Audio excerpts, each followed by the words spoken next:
ஓம் நம சிவாய. விஜய் அவர்களுக்கு அவங்க என்ன பண்ண போகிறாங்கன்னு தெரியலை.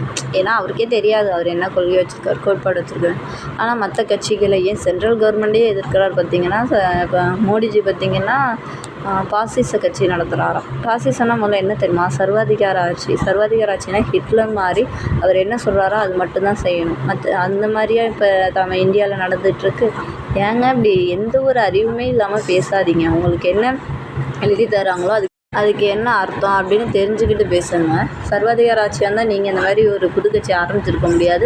உங்களை நம்பி பல இத்தனை கூட்டங்கள் சேர்ந்துருக்க முடியாது. நாங்கள் உங்களை இந்த மாதிரி நீங்கள் தப்பான கட்சி அப்படின்னு நாங்கள் எதிர்க்க முடியாது. பாசிசங்கிறது அந்த அதிபர் தான் என்ன சொல்கிறாரோ அதை கேட்டு தான் மக்கள் இருக்கணும். அந்த மாதிரி மோடிஜி சொல்கிறத நம்ம கேட்கணும். எந்த ஒரு சட்டமும் கிடையாது, கட்டாயமும் கிடையாது. அதனால் என்ன பேசணும்னு புரிஞ்சுட்டு பேசுங்க. அப்புறம் CM uncle it's wrong, uncle it's wrong bro, அதெல்லாம் என்ன பேச்சு? கொஞ்சமாச்சும் அரசியல் கட்சி தலைவராக பேசுங்க. சினிமாலேருந்து நீங்கள் வந்துட்டீங்க. ஸோ சினிமா டைலாக்ஸ் எல்லாம் கட் பண்ணிவிட்டு உங்களுக்கு என்ன தெரியுமோ, உங்களுக்கு என்ன சாதாரண பேச்சு வழக்கோ அது என்னவோ அதை பேசுங்க. எழுதி தரதெல்லாம் இனிமேல் பேசாதீங்க. எது நடைமுறை வாழ்க்கைக்கு மக்களுக்கு என்ன தேவையோ அதை பேசுங்க. மற்ற கட்சிகளின் குறைகளை பேசாதீங்க. உங்களோட நிறைகளை மட்டும் பேசி ஓட்டுவாங்க பாருங்கள்.